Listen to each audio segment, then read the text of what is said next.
Bonjour. Pour le traitement des données collectées lors d'une étude épidémiologique au milieu de travail, on peut utiliser plusieurs logiciels, à savoir, par exemple, le logiciel de l'EpiInfo, l'EpiData ou le SPSS. Dans cette vidéo, je vais vous montrer comment utiliser le logiciel SPSS, de l'installation de ce logiciel, bien sûr, à la création du masque de saisie de vos données d'études. Tout d'abord, comment installer le logiciel SPSS sur votre PC? Il faut dans un premier temps avoir ou procurer le logiciel SPSS. Puis vous cliquez sur l'un de ces dossiers selon le format que vous avez, comme on le voit sur cette diapo. Vous allez accéder à ces deux fichiers. Vous cliquez sur Crack et vous obtenez ce fichier et vous cliquez dessus.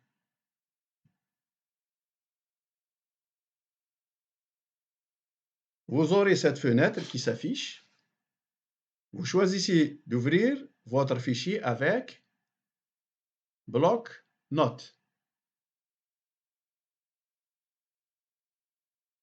Vous allez avoir cette fenêtre sur laquelle il y a la clé d'activation de votre logiciel SPSS. Vous le faites descendre sur la barre des tâches. Puis, vous allez revenir en arrière comme vous le voyez ici.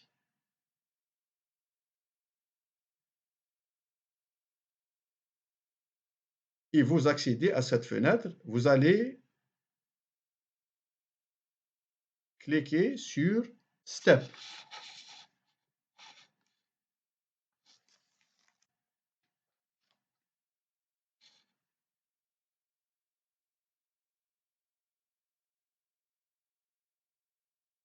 Vous cliquez sur Step,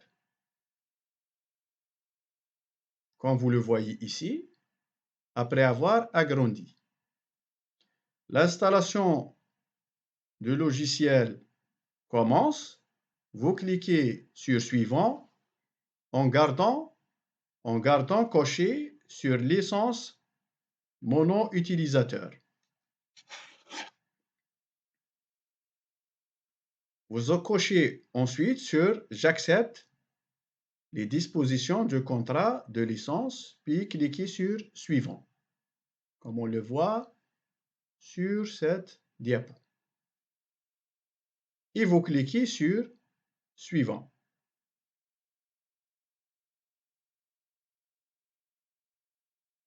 Ensuite, vous sélectionnez la langue française et cliquez aussi sur Suivant. Là, vous pouvez installer votre logiciel dans ce dossier C plutôt, pardon, ou cliquez sur Modifier pour installer dans un autre dossier.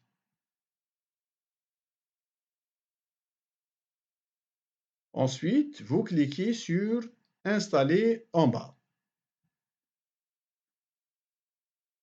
Et l'installation commence comme on le voit sur cette diapo. Une fois l'installation terminée, vous cliquez en bas sur OK. Puis sur cette fenêtre, vous cliquez sur Suivant sans changer d'option, en restant sur l'option Obtenir une licence pour mon produit maintenant. Vous allez accéder à cette fenêtre où il vous demande de saisir le code. Donc là, on a cette fenêtre où il y a le code.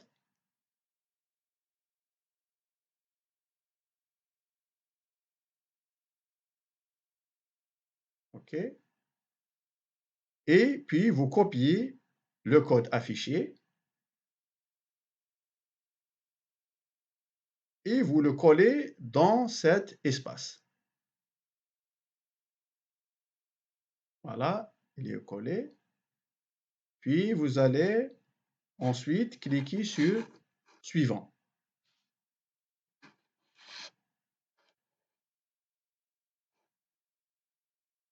Aussi, cliquez sur cette fenêtre, sur Suivant. Puis cliquez sur Terminer.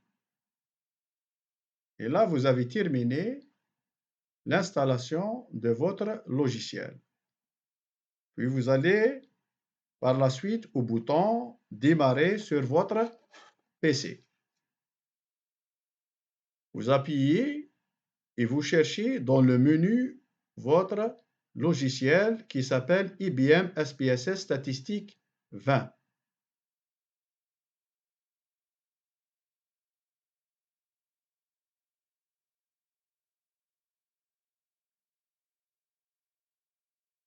Maintenant, on va parler sur la création du masque de saisie des données.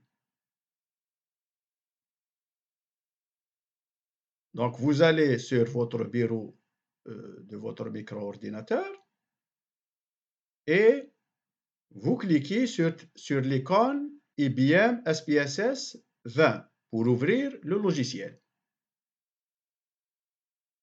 Le logiciel s'ouvre et vous allez avoir deux fenêtres. Tout simplement, vous appuyez ou vous cliquez sur Annuler de la petite fenêtre comme le montre la flèche rouge. Donc, vous allez vous retrouver sur la grande fenêtre et afin de créer le masque de saisie, vous devez cliquer sur la petite case en bas à gauche de votre écran, aussi mentionné Affichage des variables. La fenêtre d'affichage des variables va vous apparaître avec 11 colonnes, aussi mentionné sur chaque colonne de gauche à droite de l'écran, le nom qui correspond au nom de la variable, le type correspond au type de la variable, le numéro,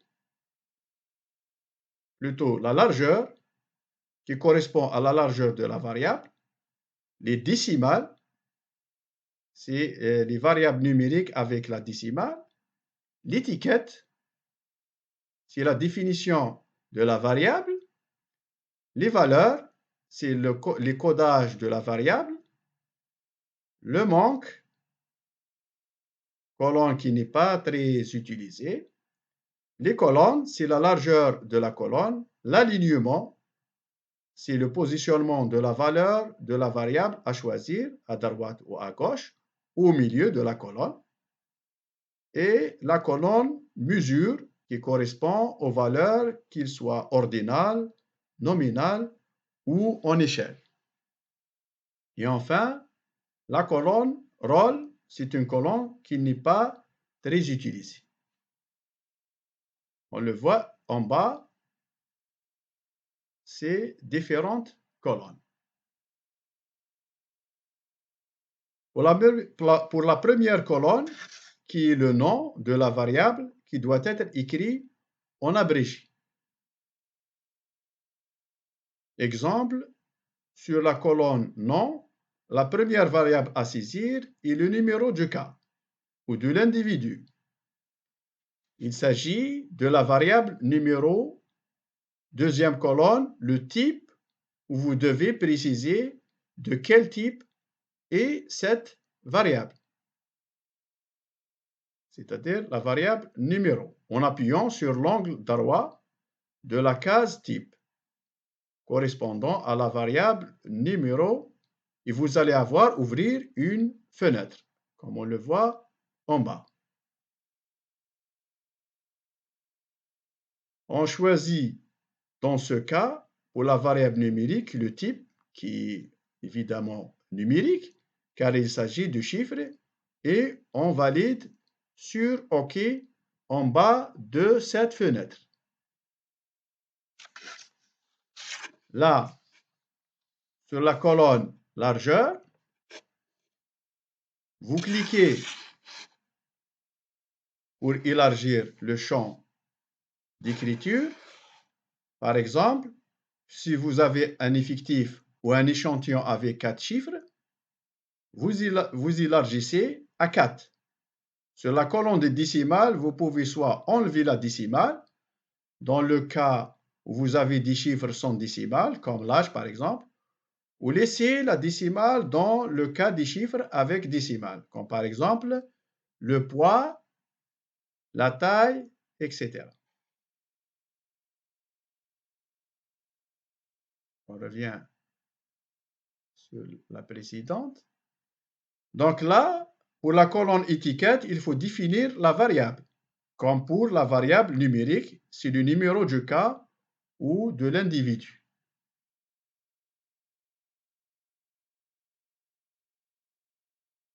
Pour la colonne valeur, dans ce cas, le numéro ne se code pas.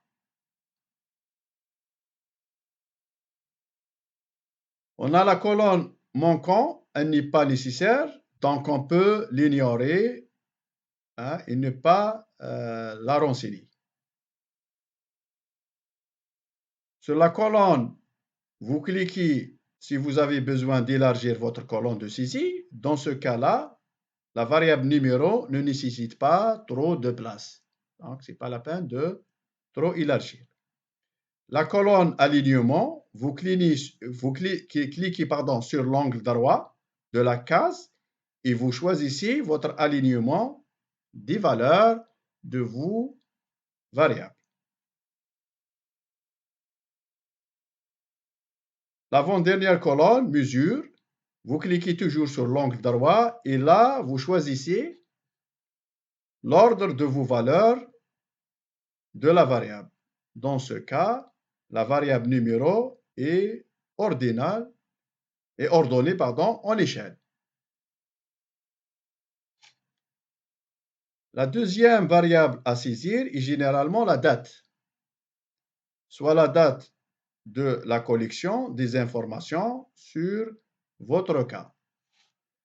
Vous mentionnez date sur la colonne nom et sur la colonne type. Vous choisissez, après avoir cliqué sur l'angle de la cellule, le type de la date de votre variable et la manière de d'inscrire cette date sur la fenêtre gauche, comme on le voit bien sûr sur cette petite fenêtre.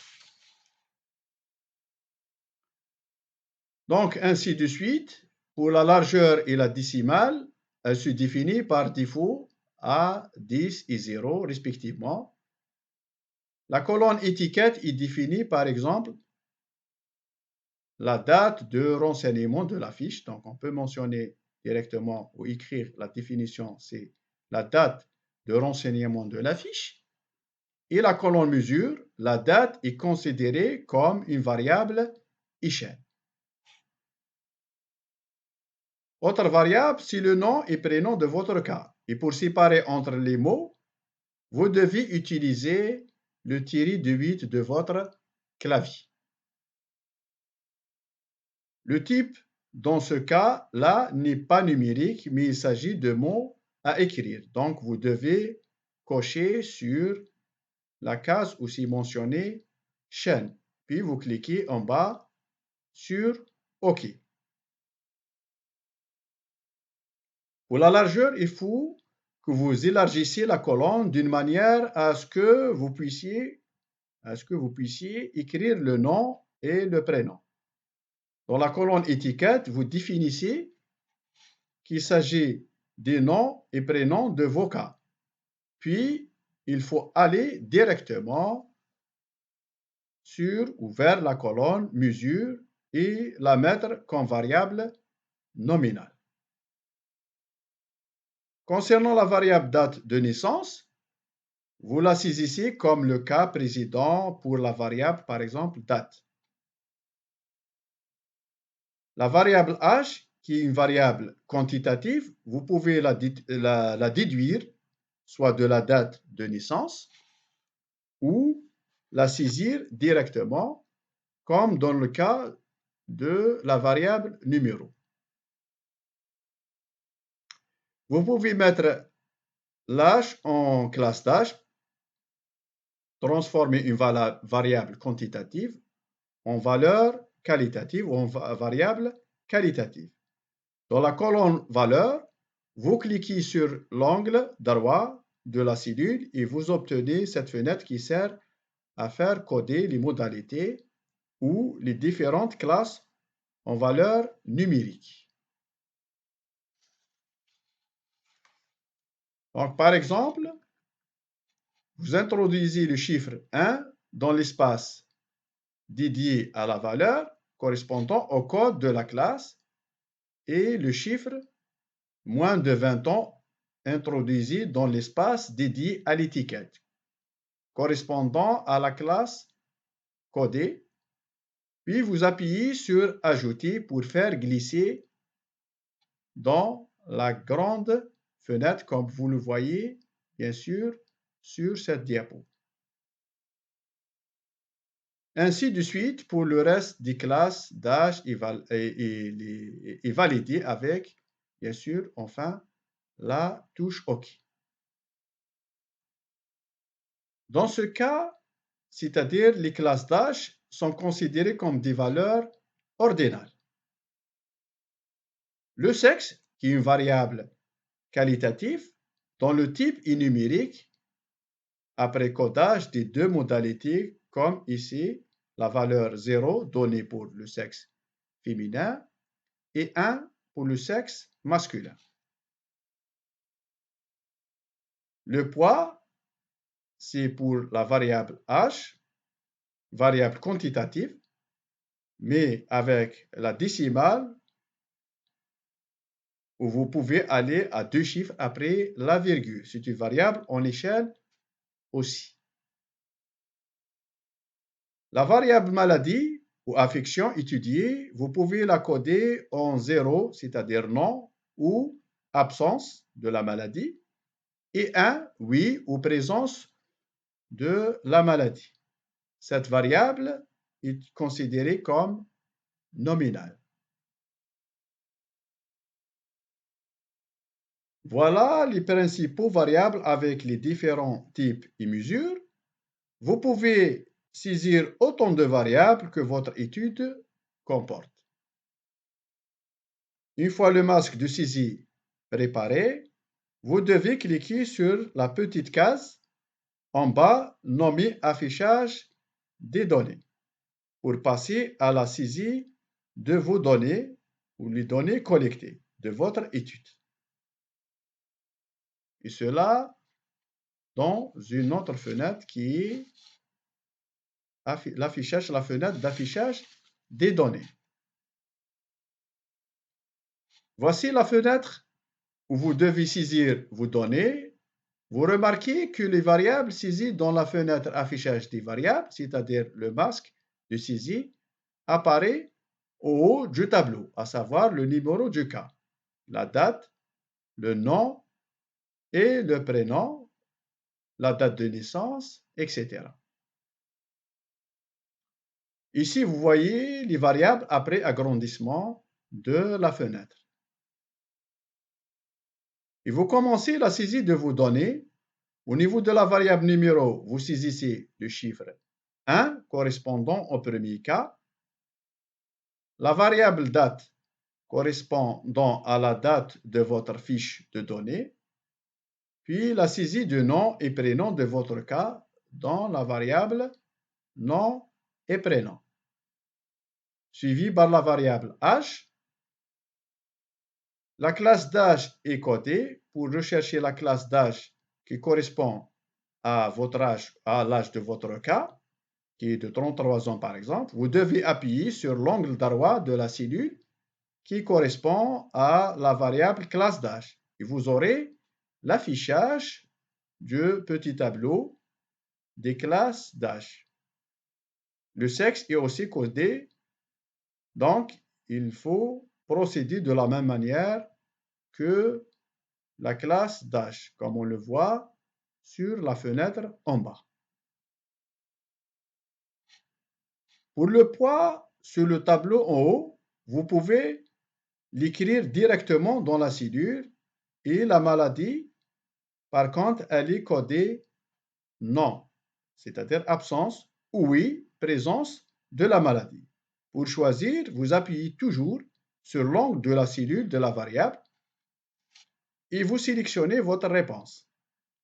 Enfin, vous obtenez toutes les données de votre premier cas, comme le montre le tableau d'en bas, et vous continuez la saisie de vos données.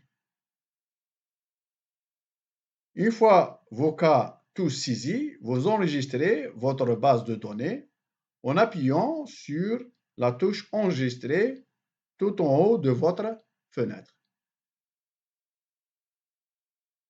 Une boîte s'ouvre et vous donnez un nom à votre base de données, comme le montre la flèche d'en bas, tout en choisissant l'emplacement de votre base de données, par exemple au niveau du fichier document montré par la flèche du milieu en rouge. Voilà.